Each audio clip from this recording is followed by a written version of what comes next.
the Mariners are making the news again, and for all the wrong reasons. And we would like you to walk us through this as the resident Mariners fan. Okay, I was gonna stick this to like only playoffs, right? But this was so egregious, I had to put it in here, Brig. Okay, like so bad. Okay, that's fair. So they held their end of season press conference on Tuesday, and Jerry Dipoto straight up brought barbecue sauce, put it on his foot, and then inserted it firmly into his mouth. Okay. Yeah. So he is the president of baseball ops. He was there. Yeah. New GM John Hollander was there, and manager Scott Service was there, and owner John Stanton was standing in the back. Okay. Would not get in front of the cameras. Everybody said that he was there, but he would not speak. Right. And I'm sure this is probably why. So here are some of the lowlights from this press conference that are drawing. I've seen drawing the ire of Mariners fans, but people are angry, like flat out angry after this. It's not ire. Ire's or not have strong been. enough. Yeah, No, they're livid. Livid, yes. So one of the things he said is focusing on winning a World Series every year can leave a team, quote, stuck in the mud. Now, I understand that, right? That does make sense. That like focusing on winning a World Series, you can kind of be stuck. But you know where you're stuck, Brig? Typically for focusing on winning the World Series every year? The playoffs. Somewhere the Mariners have only been once in the last 22 years. Okay. Yeah. I will take that over what we've had to deal with in Seattle. Okay. No doubt. The other thing he said was, we're actually doing the fan base a favor and asking for their patience to win a World Series. Nope. Excuse me? I'm in my 30s, and you want me to continue to wait for the Mariners to even make the World Series, much less win one? Brig, I've gone on the record in the last year and a half and said that I would trade the Seahawks Super Bowl for a Mariners pennant. Pennant, Brig. Pennant. A pennant. And he wants more patience.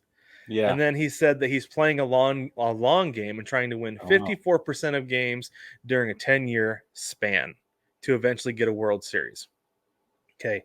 Now, if you got a 540 winning percentage, you're winning 87 games a year. 87 wins a year is not enough to get to the playoffs in the competitive AL West or in the competitive American League in general. It's exactly. So if you're shooting for 50, and I get it. It is an aggregate total, right? Some years are going to, he even said some years are going to win 45%, some years are going to win 60%. I get it. Yeah.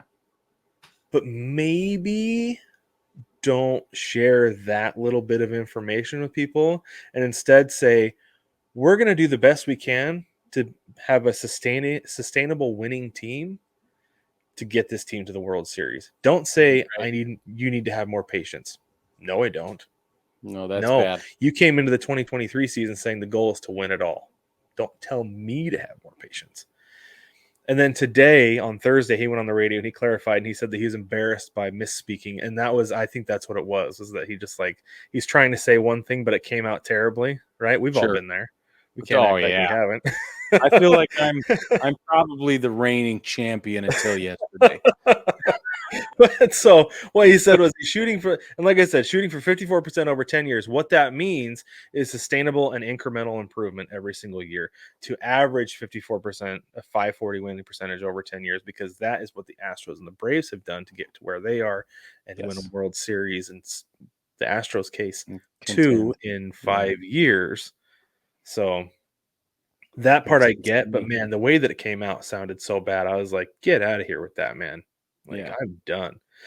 But I don't know. I thought that's what I heard at first, but then I saw some other stuff that I was like, wait a minute, no, I should be really angry about this. Yeah. I'm not angry enough. Wait a minute. But I did understand it the way he meant it. And so I don't know. Things are still not super great because Dylan Moore actually is in open revolt against the front office, joining, I think, Cal Raleigh in his stance, saying that stuff needs to be done, that there need to be moves made, because he actually liked a tweet, or an X or whatever you're going to call it. Right. It said, this is from John Boy. It said, over 10 years, we want to win 50% of the time. What? Nobody has ever judged a team by that ever. You're just creating safety nets for failing seasons and telling the fans you don't Telling the fans, "Don't worry, we're smarter than you think." Dylan Moore liked and reposted. Mm-hmm.